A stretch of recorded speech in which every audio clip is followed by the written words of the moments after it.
Buenas a todos, muchas gracias por estar aquí acompañándonos en este segundo programa con don Jorge Vargas Cuyel, que nos hace el honor de visitarnos en Banca de Desarrollo para conversarnos sobre lo que es esta institución, lo que ha sido y lo que quisiéramos que fuera, ¿verdad? Mi nombre es Álvaro Sánchez, yo soy director del Consejo Rector, miembro del Consejo Rector, realmente hace poco, menos de un año, y pues he visto el sistema como algo, como una inmensa perla para el país, un inmenso potencial para promover a aquellas personas que tienen emprendimientos pequeños, que el 90% de las empresas de este país son pequeñas y el 70% tienen menos de 5 empleados. Por lo tanto, la inclusión financiera es algo esencial para crear empleo, para crear esperanza también y para crear movilidad social, ¿verdad? Y aquí incluyo, yo vengo del sector agro, que todos los cafetaleros de media hectárea son pequeños empresarios, ¿verdad? Emprendedores. Así que y todos los que siembran culantro, papa, cebolla, etcétera, todos son empresarios. Entonces, hay mucha necesidad de que esta gente tenga apoyo. En el programa anterior conversábamos con don Jorge de dónde viene Banca de Desarrollo, cómo fue la génesis, cómo ha madurado el sistema. Y llegamos al 2020, a la pandemia casi. Y ahora hicieron el último, el que coordina o es miembro de una comisión evaluadora, que está por ley, que cada 4 años tiene que rendir un informe a la Asamblea Legislativa sobre el avance y sobre la solidez y sobre la madurez del sistema de Banca de Desarrollo. Pues el último fue en el 2022, interrumpido poco por la pandemia. Entonces ahora la pregunta, don Jorge, es, como el país siempre está en un punto de inflexión, porque parece que siempre estamos, ¿verdad?, a punto de cambiar, ¿qué necesita una política pública para que realmente sea sostenible en el tiempo? ¿Qué requisitos tiene para que agregue valor y no por condiciones puntuales y coyunturales destruyamos o reorientemos y terminemos con instituciones que están perdidas, ¿verdad? ¿Qué se necesita para que Banca de Desarrollo sea una de esas, ¿verdad? Que siga adelante en el largo plazo? Y ahora nos comenta cómo la ve usted dentro de 5 años. Sí, entonces le contesto en términos generales y aterrizo la respuesta después a Banca de Desarrollo.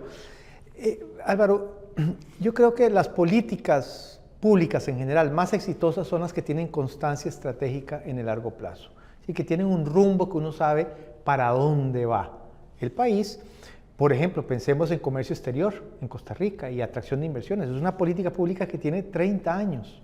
Vienen gobiernos y unos jalan un poquito para acá, otros jalan para allá, pero en general el país llegó a un acuerdo político, que hay una línea ahí de exportaciones, de promoción de exportaciones y atracción de inversiones. A partir de ahí la gente critica y hay debates de si tiene que ir más rápido o menos rápido, pero eso es otro problema, hay un rumbo. Entonces, la primera cosa que tiene que haber es constancia estratégica.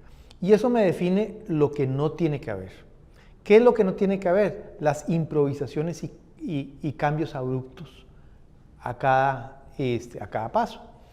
¿Por qué? Porque eso es como los trabajos de la mitología griega de Sísifo. Usted había un personaje condenado a elevar la piedra por una cuesta y ya cuando iba a llegar arriba, los dioses lo habían condenado a que la piedra se devolvía. Esas improvisaciones destruyen, pero no solo destruyen lo construido, crean incertidumbres. Porque si hoy dijo que íbamos para allá, mañana viene y dice que vamos para acá y pasado mañana el otro dice que hay que devolverse.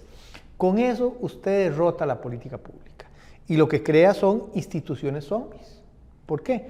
Porque de ahí la gente, los que trabajan ahí, dicen, bueno, de ahí, vamos a ver lo que dice Álvaro hoy, ¿qué haga yo? Y no le voy a poner mucho a hacer idea porque yo sé que mañana viene fulano y va a decir que no, que vayamos por otro lado.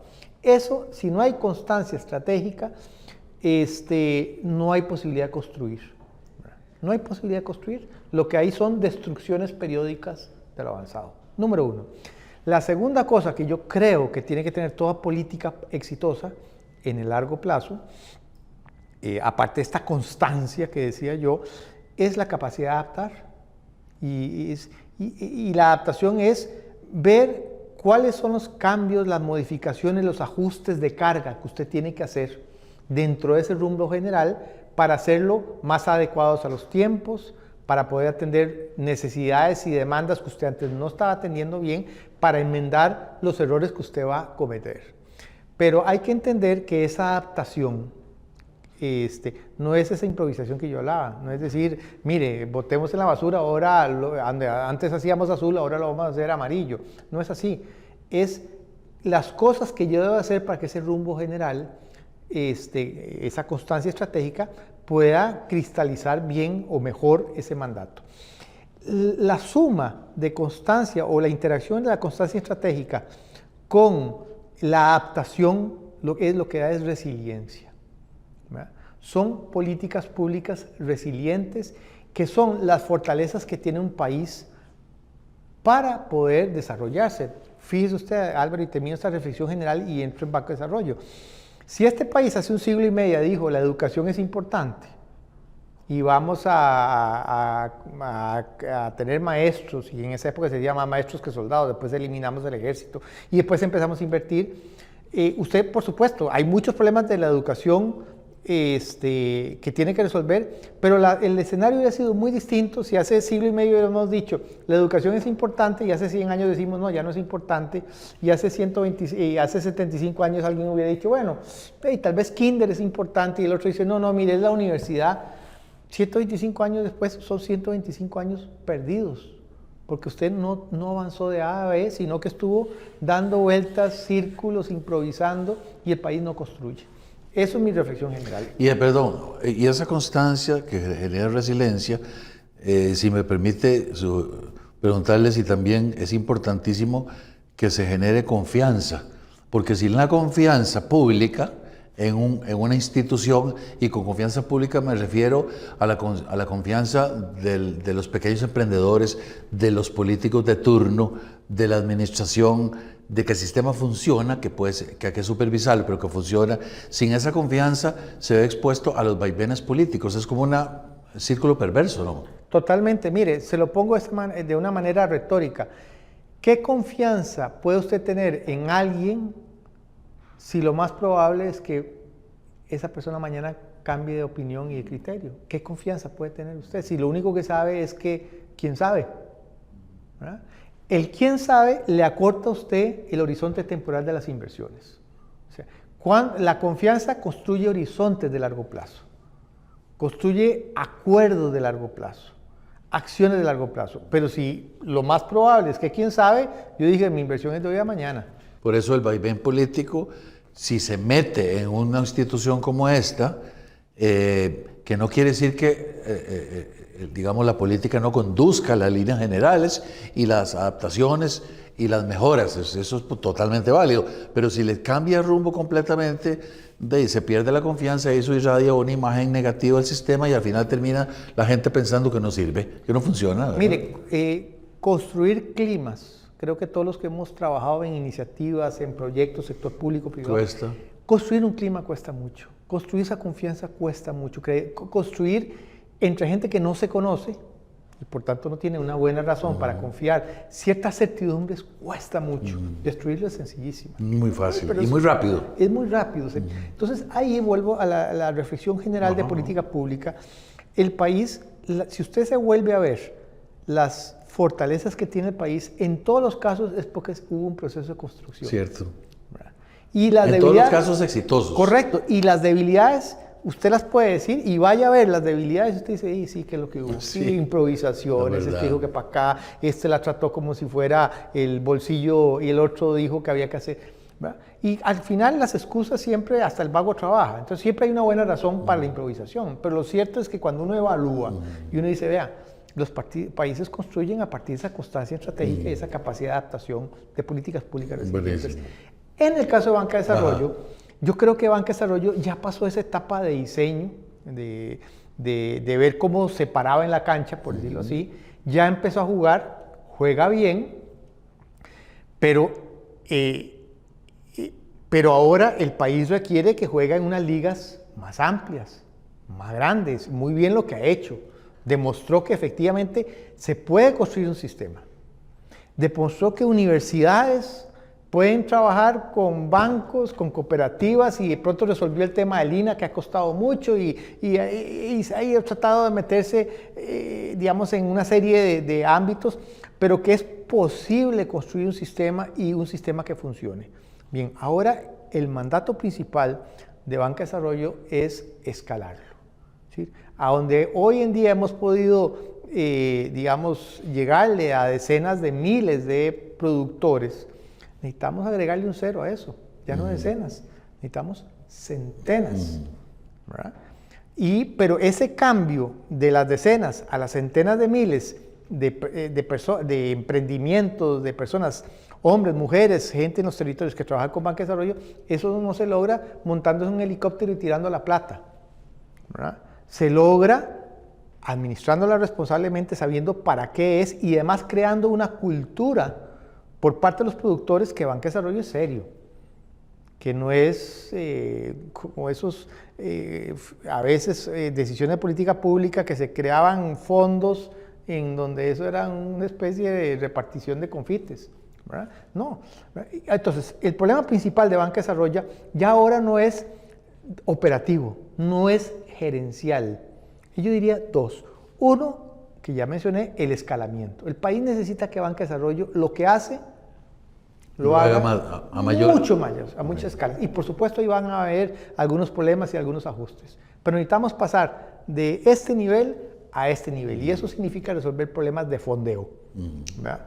Y después de los servicios no financieros también, que le vamos a llegar a, digamos, con capacitación, con aceleración, incubación, en fin, con todo ese tipo de cosas, a otra escala. ¿Sí? Por decirlo así, usted era muy buen equipo de segunda división, pero ahora ya usted se ganó la promoción y va a la primera, pero jugar en primera es otra cosa. Ok, Banca de Desarrollo está a ese nivel. Se ganó el campeonato de segunda, pero ahora necesitamos, Costa Rica necesita en primera. Eso es una cosa que es fundamental, es escalamiento de fondos. Pero la segunda cosa es el riesgo político.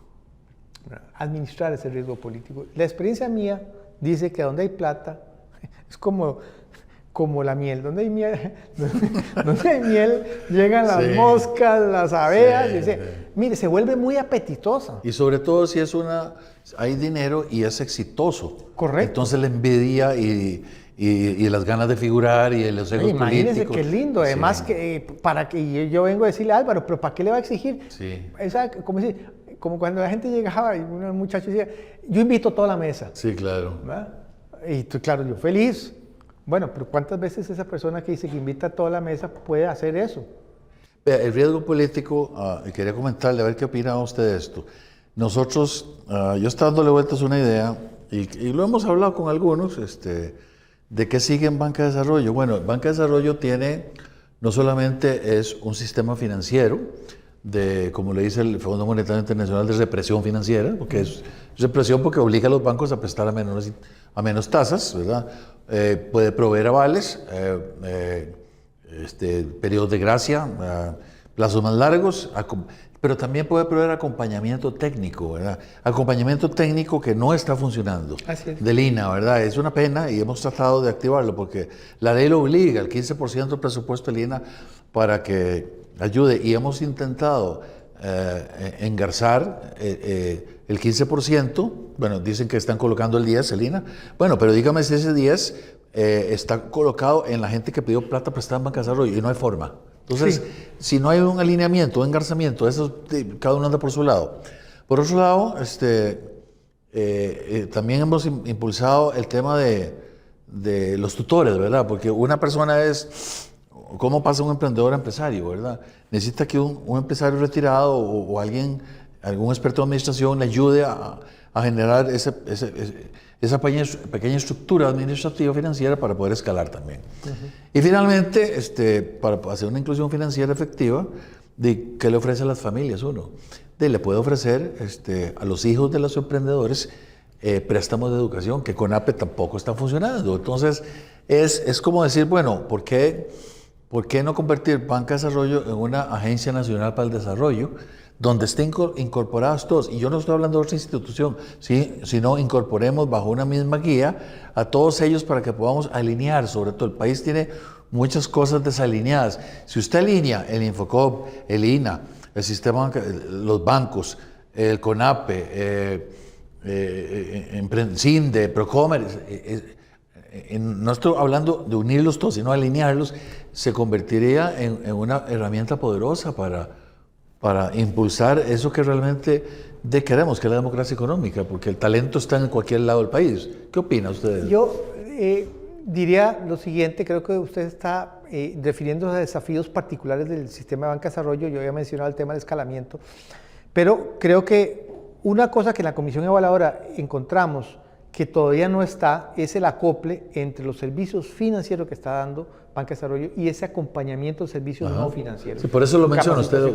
Esto es muy importante porque eso también genera un valor agregado y una característica singular distintiva al Banca de Desarrollo. Es decir, yo no solo le presto plata, sino le creo el know-how de qué hacer con la plata, porque a veces eso, más bien un préstamo puede hundir a alguien, ¿verdad? Entonces, esa parte no está ahí.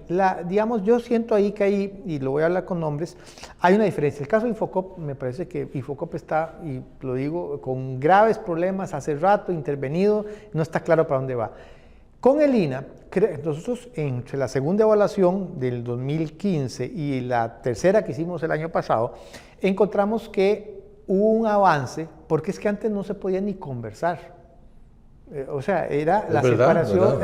Ahora más bien el problema es que ya hay, se creó el marco de entendimiento, pero aún no se han logrado engarzar las acciones operativas y urge eso. Entonces yo siento que en el INA hay un espacio de mejora muy grande como sistema de banca de desarrollo que urge resolver, pero por lo menos no estamos en el pleito político que nosotros vimos, pero era pleito de perros y gatos feo con el INA hace 5 o 6 años.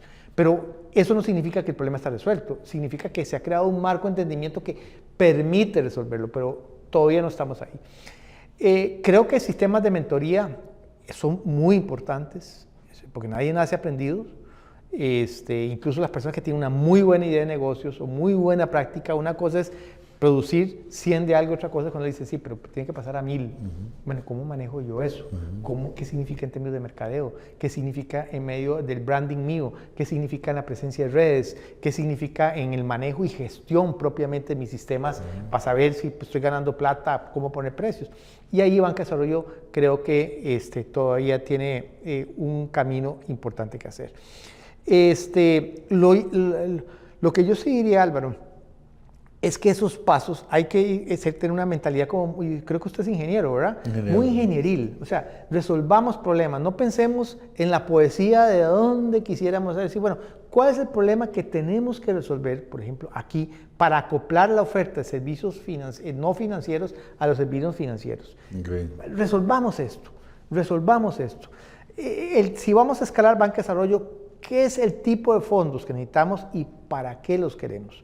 Si creamos el sistema de mentoría, ¿cómo se crea, cómo se desarrolla? Siento que Banca de Desarrollo está no tanto para la gran discusión, porque Banca de Desarrollo ya tiene cierto pensamiento estratégico, hay pensamiento estratégico de rumbo, sino para resolver esos nudos que están, nuevamente, una cosa es jugar en segunda división y otra cosa es jugar en la primera división de Costa Rica y de pronto le dicen, lo invito a jugar en la primera división de España. Bueno, hay que ajustar, ¿verdad? Sí, está bien, está bien, perdón que lo interrumpa, pero dígame. Vea, yo estoy de acuerdo que los grandes proyectos se ganan por los pequeños detalles. Correcto. Pero en este momento, el problema que enfrenta mucho Banca de Desarrollo es en alguna parte de la población nacional y la población de políticos nacional piensan que no está funcionando. Sí. Entonces el problema de imagen también. ¿Verdad? Mire, eso es un punto central que ustedes están, y es que muchas veces, y se lo pongo en un tema más antropológico, muchas veces nosotros no conversamos con la persona, sino con la imagen de la persona que tenemos. Muchas veces ni siquiera le damos una oportunidad o chance a otra persona, no por lo que diga o haga, sino porque, digamos, este tipo que se cree. Y aunque lo que está diciendo a mí me puede sonar, yo lo descuento. En el caso de Banca de Desarrollo, yo sí creo que hay un tema que tiene que resolver de imagen. De alguna manera se paga lo que fueron los primeros años, que la cosa se entrabó.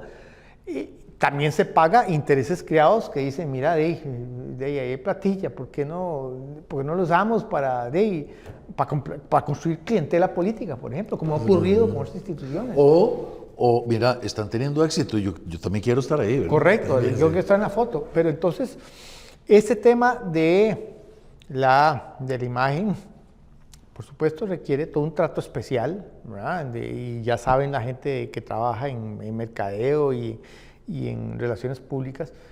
Pero, mire, uno puede decirle a una persona que es un genio y durante 2 o 3 días, después de un mes, la gente se da cuenta si realmente lo que uno tiene un genio o lo que tiene es mal genio, ¿verdad?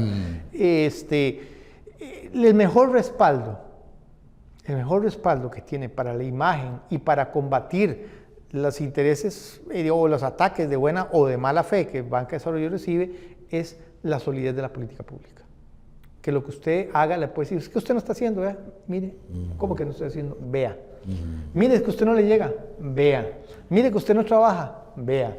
Y ahí hay otras, desde esa perspectiva es importante Banca de Desarrollo, cuando yo decía en algún momento, en una conversación que tuvimos en la primera entrevista, que está en un punto de inflexión, es eso, que Banca de Desarrollo ya tiene las suficientes credenciales para jugar en unas ligas más amplias, pero no puede simplemente decir, sigamos haciendo lo mismo, hay que adaptar, hay que resolver ciertas cosas que no están resueltas.